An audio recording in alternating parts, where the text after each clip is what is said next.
शाह मनाएंगे, जयंत मान जाएंगे? क्या अखिलेश यादव जाटलैंड में फंस तो नहीं गए हैं? और क्या अखिलेश यादव का जाट मुस्लिम समीकरण नाहिद हसन जैसे लोगों को टिकट देने की वजह से फेल हो रहा है? सवाल बहुत बड़े हैं, और सवाल इसलिए भी है कि क्या यूपी की राजनीति में बहुत बड़ा बदलाव होने वाला है क्या? बहुत ध्यान से समझिएगा इस चीज को। क्या जाटों को धमकाने वाले गुंडों पर अखिलेश यादव की चुप्पी बीजेपी के लिए गेम चेंजर मौका साबित होने वाली है क्या? क्या जाटों का अपमान करने वालों पर अखिलेश यादव की चुप्पी जाटलैंड का गणित बदलने वाली है? जैसे अपमान हुआ, तिरस्कार हुआ जाटों का, उनको धमकियां दी गई और गठबंधन के लोग चुप रहे। ये सवाल आज हुई बीजेपी की जाट महासभा के बाद उठे हैं। बहुत ध्यान से समझिएगा, आज की बड़ी खबर है। गृह मंत्री अमित शाह ने आज 250 से ज्यादा जाट नेताओं से मुलाकात की। इस बैठक के बाद बीजेपी ने समाजवादी पार्टी से गठबंधन कर चुके जयंत चौधरी को साथ आने का न्योता दे दिया, ऑफर दे दिया जयंत चौधरी को। अमित शाह ने कहा कि जयंत चौधरी ने गलत रास्ता चुना।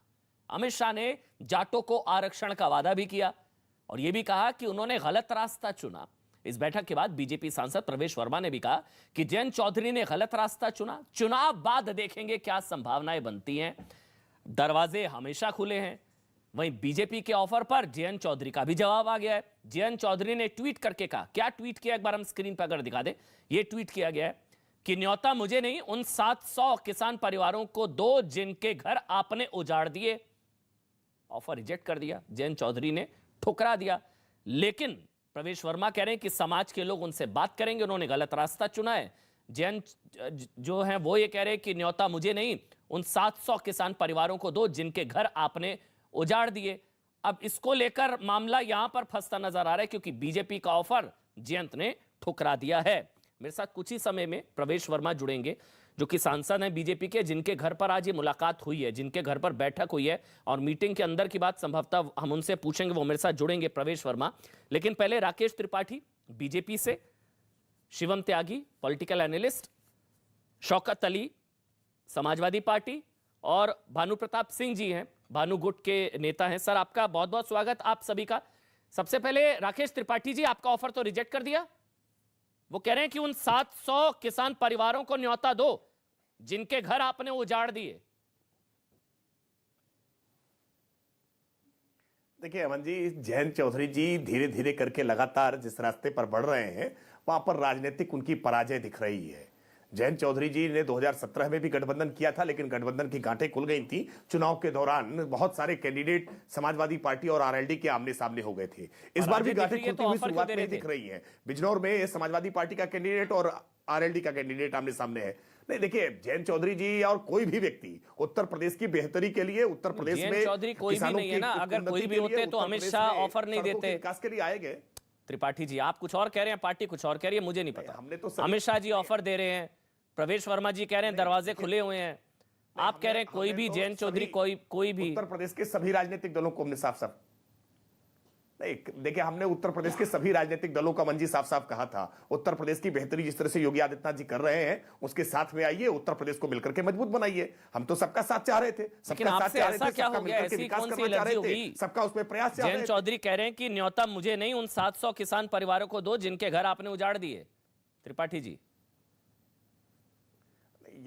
ये सवाल का जवाब तो जयंत चौधरी जी को देना पड़ेगा कि मुजफ्फरनगर दंगों में जो लोगों पर एफआईआर लिखवा रहे थे, जो पीड़ितों को की आवाज दबाने का उस समय प्रयास कर रहे थे, सचिन और गौरव की हत्या किस प्रकार से हुई थी, इन सारे बहुत सारे सवाल हैं। इन सवालों के जवाब उनको 2019 में भी देने पड़े थे और 2022 में भी देने पड़ेंगे कि आजम खान के का प्रभाव अब कम हो जाएगा क्या, जयंत चौधरी की हैसियत क्या होगी, आजम खान की जरूरत नहीं है ना।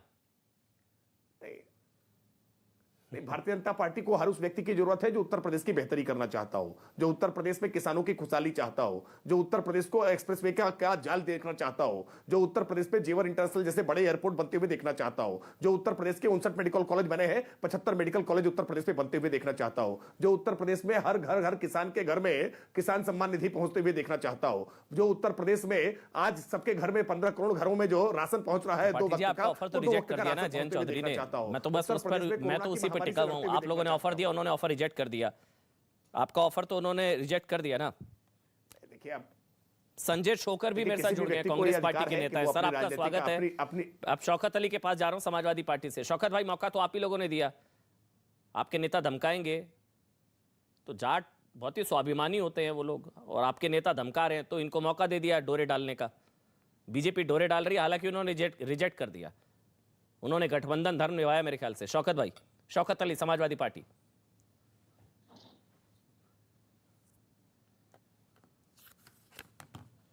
शौकत अली, आवाज आ रही है आपको?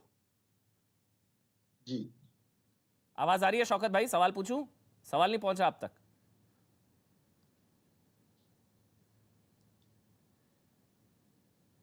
मेरे ख्याल से शौकत अली, आवाज आ रही है? समाजवादी पार्टी से आवाज आ रही है? ठीक है, उन तक आवाज नहीं पहुंच पा रही, उनको दोबारा से कनेक्ट करने की कोशिश करेंगे। भानु प्रताप सिंह जी, पश्चिमी यूपी की राजनीति पर अच्छी पकड़ है, किसान आंदोलन की वजह से कहा जा रहा है कि जाट नाराज है, और वो तो रिजेक्ट कर दिया उन्होंने ऑफर। बीजेपी के लिए मामला गड़बड़ा गया है।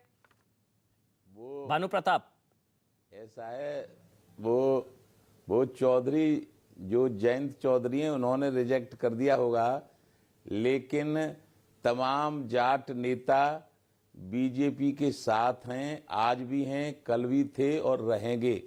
जैसे हमारे संजीव बालियान जी हैं, मुजफ्फरनगर के सांसद हैं, मंत्री हैं। मथुरा भी पश्चिम उत्तर प्रदेश में आता है। चौधरी लक्ष्मी नारायण हैं, मंत्री थे उत्तर प्रदेश की सरकार में योगी बाबा के साथ, और आज भी चुनाव लड़ रहे हैं।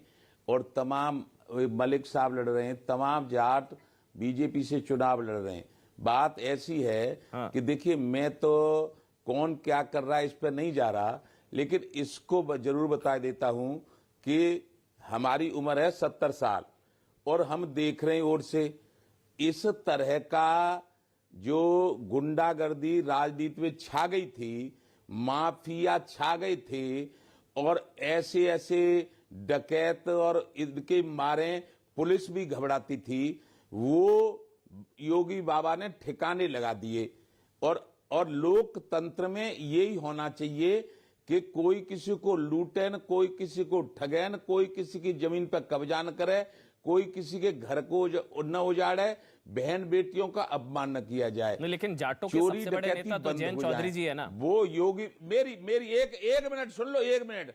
वो बाबा ने किया, इसलिए जाट बिरादरी बहुत स्वाभिमानी होती है, वो किसी से डरने वाले नहीं होते, और वो लूटपाट में विश्वास नहीं करते, वो मेहनती होते हैं। और महाराजा सूरजमल को देख लीजिए, सर छोटू राम को देख लीजिए, चौधरी चरण सिंह को देख लीजिए।